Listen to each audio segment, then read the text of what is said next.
each of you have a flyer on your table in front of you pertaining to the Mountain State Health Alliance Heart Coach. We will be hosting the coach here on Wednesday, July the 11th from 7 a.m. to 4:30 p.m. They provide a very worthy service, so I would encourage you to pass this along to all the constituents throughout the community, and hopefully we'll have a great participation in that event. Tennessee Code Annotated 7-82-307, Commissioners, Numbers, Terms, Vacancies, Election of Commissioners, Section 4. Vacancies on the Board of Commissioners shall be filled by appointment of the County Mayor within 60 days after the occurrence of a vacancy in the office of any Commissioner caused by death, resignation, disability, or forfeiture of office, and no later than 30 days prior to the expiration of the term of office of any incumbent Commissioner. The Board of Commissioners or its remaining members shall select 3 nominees to fill such office in accordance with any residential requirement that may apply to the office vacated or to be vacated, and under the seal of the Board of Commissioners shall certify such list of nominees in order of preference recommended by such commissioners to the county mayor of the county in which the utility district or its principal office is located, or the county in which the commissioners customarily meet if the district has no principal office. Within 21 days after the issuance of certification by the Board of Commissioners to the county mayor may enter an order either appointing one of the nominees or rejecting the entire list, or may refrain from taking any action, in which the first name on the list of nominees shall be deemed appointed to fill the vacancy or new term by operation of law. Any order either appointing one of the nominees or rejecting the list of nominees shall be entered off record on the minutes of the county legislative body, and a certified copy of the order shall be furnished to the Board of Commissioners and to the appropriate committee.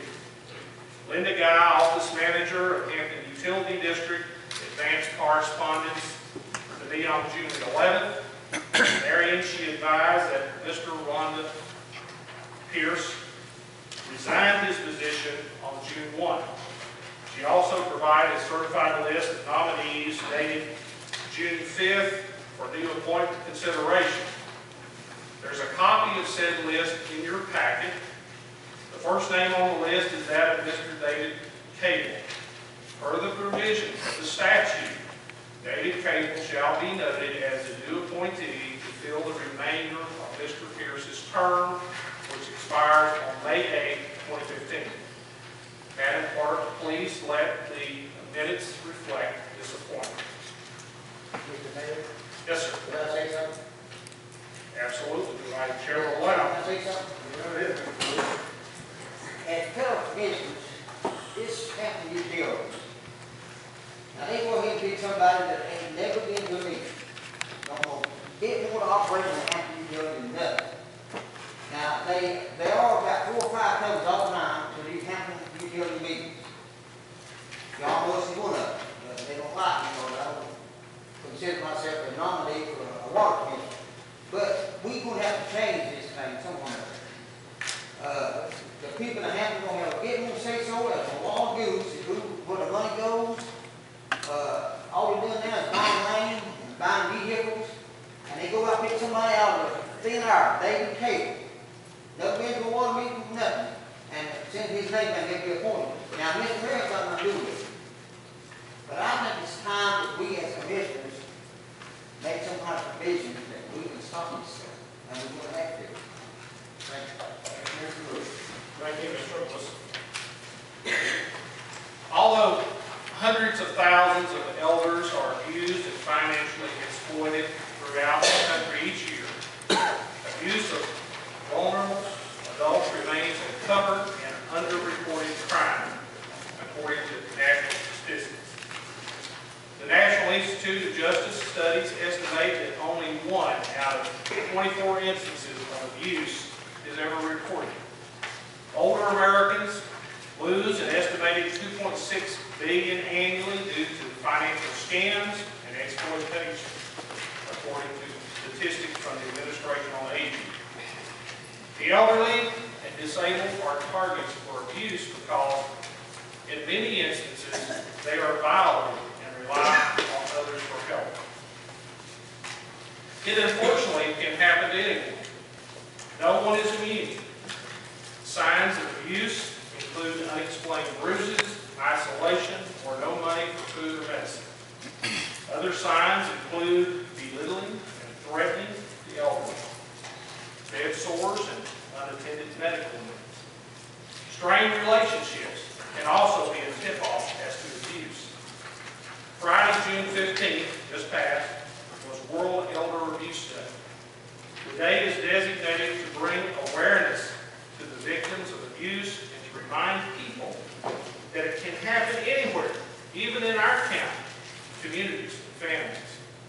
Thus, I issued a proclamation urging all citizens to work to prevent abuse, neglect, and exploitation of our elderly citizens, and to raise awareness and increase prevention around all people affected by this devastating crime. Further, I challenge each of you commissioners to get the word out to all constituents within your respective districts. If someone is being subjected to elder abuse, a call should be made to the Tennessee Elder Abuse Line at 1-888-277-8366. The call can be made anonymously. We must all take a stand in support of those that need our help, the elderly.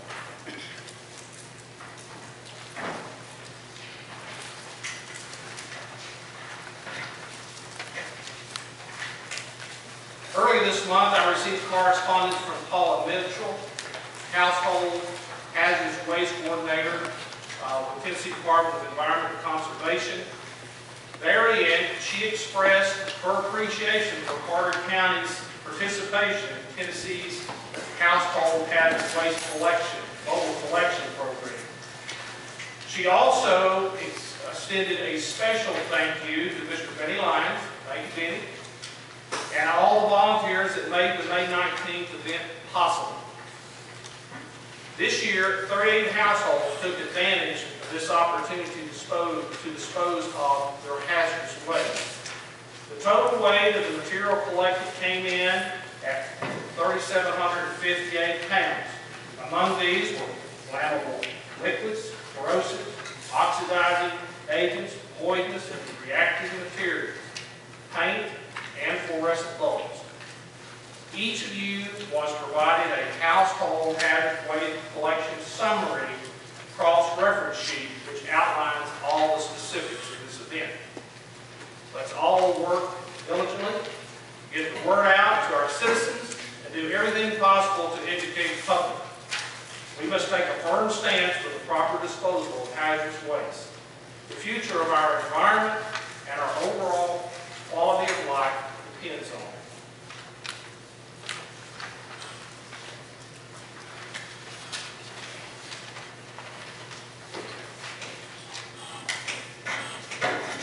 I'll be the first to admit that I made a mistake last fiscal year during the budget process.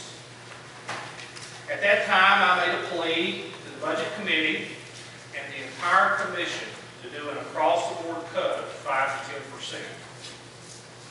Ultimately, the Commission did not make any cuts. To the contrary, the entire process resulted in a $35,000 transfer from the rescue squad to volunteer fire departments. Also, $1.5 million was added to the Sheriff's Department, needed. $500,000 to the general fund, and $1 million to the school system. Thus, you presented our employer, the citizens of Carter County, with a $3 million year after year tax obligation without providing them any additional service. Also, You failed to increase the tax rate to a level that would cover these obligations, and then proceeded to rob the balance from the debt service fund.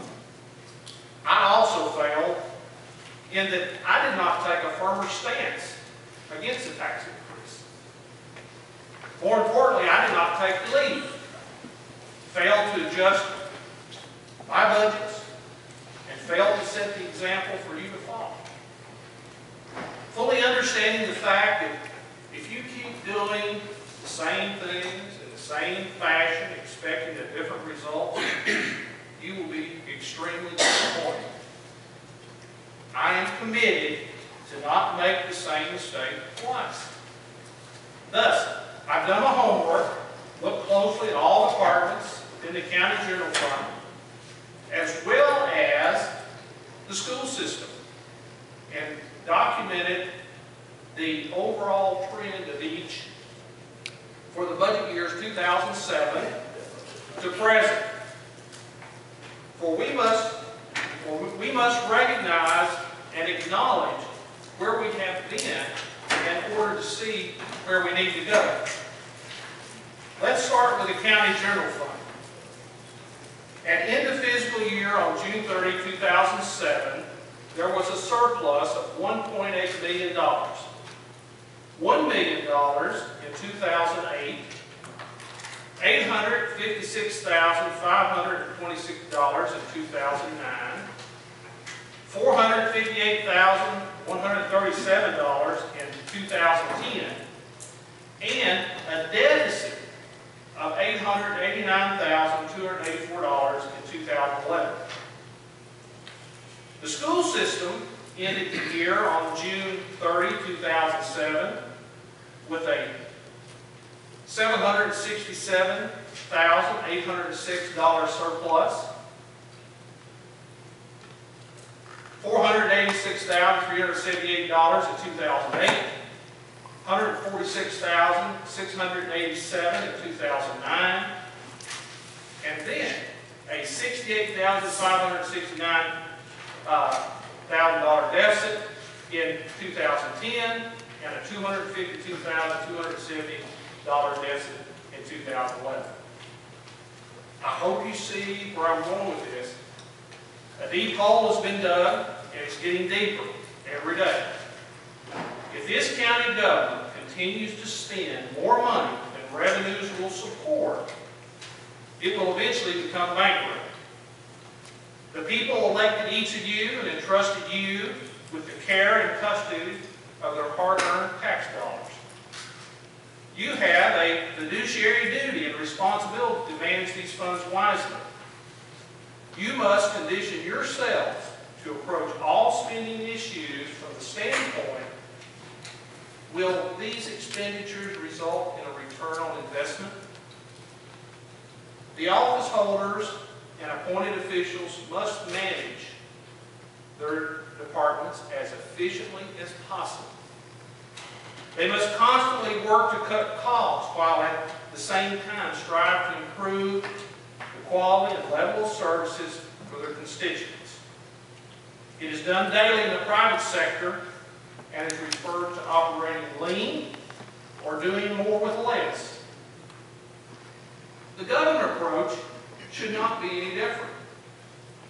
It is obvious that the days of revenue infusions from the federal and state level are over. Local governments must recognize that their problems are structural and not simply the result of the national economic slowdown. The Carter County government model is broken. We're not the only one, but it's broken. Infrastructure and constituent services that county government is expected to provide cannot be financed based on existing revenue streams and current approaches to government operations.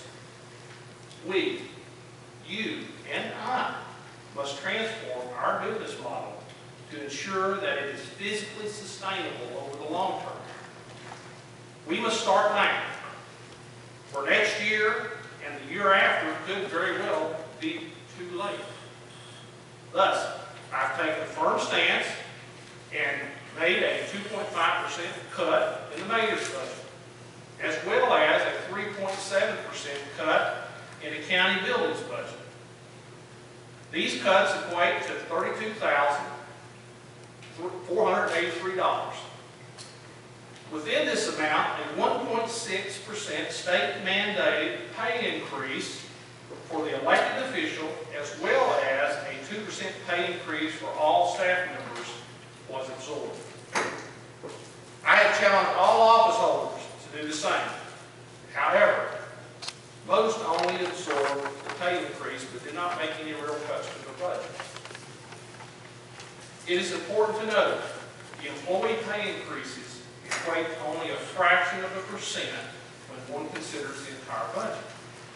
For example, if I had only absorbed the pay increases within the mayor's and buildings budget, the amount would have equated to approximately $2,500 as opposed to $32,483, resulting in a cut of only 0.3%. Our current financial situation demands that we all do more than this toward balancing the total budget. Fortunately, this year, we are looking at a surplus in the county general fund of $910,770. These excess monies are directly attributable to the sheriff not fully staffing due to extended delays in completion of the jail, and no increase in health insurance rates. It is estimated that there will also be an additional $300,000+ surplus throughout the general fund departments. This amount is based on conservative numbers. For instance, the planning department last year had a surplus of over $35,000 for approximately 13% of its total budget. Chancery Court had a surplus of over $66,000, which equates to approximately 22% of its budget. The clear majority of all remaining departments that I reviewed traditionally see a surplus greater than 2%, with the average being much higher. County governments all across the country are making 3 to 5% bottom line cuts, with some going as high as 10%. Have no choice. They're surviving. Why is or should Carter County be any different? The record indicates that a 1% cut across the board from 2011 to 12 county general and general purpose school funds totaling $52.6 million would result in a savings of over $526,000. This, in addition to the current $1.2 million surplus, equates to over $1.7 million. You've seen the numbers. This would be more than ample funds to balance the actual monetary needs of those systems, including the special needs requested by 911, First Tennessee Development District, and the pathology department at ETSU. This action would result in no significant negative impacts or create unnecessary burdens for any one department. Also, it would result in a substantial amount going toward debt service. Most importantly, there would be no tax increase passed on to the citizens of Carter County, and no further constraints placed on our business owners. It is critical that we take a totally new approach going forward, one where we invest in our infrastructure, working diligently toward the creation of a community environment that will attract and support new business in the industry, not stifle it. It's not rocket science, simple math, or business economics at the outside. Each of you has a duty and obligation to ensure that this happens. If you choose to continue to levy taxes when there is no reasonable justification for it, that being improvements to constituent services, incorporation of new systems which improve operating efficiencies, or the deployment of needed infrastructure, once the budget is set and established, you must ensure that all abide by it or you fail again. So I want to go on record. I, for one, will not support any tax increase in this budget cycle.